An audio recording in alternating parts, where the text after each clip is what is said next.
Colloidal solution রয়েছে এবং এখানে রয়েছে একটা হালকা ইয়েলো বর্ণের বা হলুদ বর্ণের একটা দ্রবণ।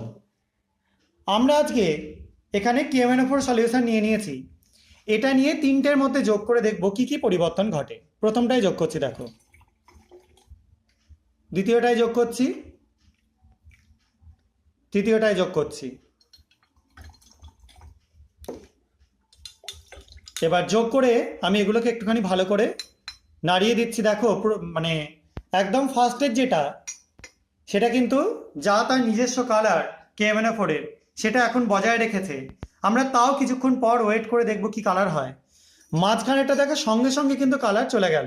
আরেকটুও যোগ করে দেখাচ্ছি মাঝখানেরটায়, দেখো কালার দেওয়ার সঙ্গে সঙ্গে কিন্তু চলে যাচ্ছে এবং সেই সাদা ঘোলাটে টাইপের জিনিসটা যেটা ছিল সেটা কিন্তু প্রাথমিক অবস্থাতেও যেরকম ছিল সেরকমই এখনো পর্যন্ত রয়ে গেছে। এবং এখানে যেটা দেখতে পাচ্ছ এটা কিন্তু একটা ডিপ কালার, মানে ডিপ পার্টিকুলারলি ব্রাউনিশ একটা ভাব এটার মধ্যে চলে এসছে।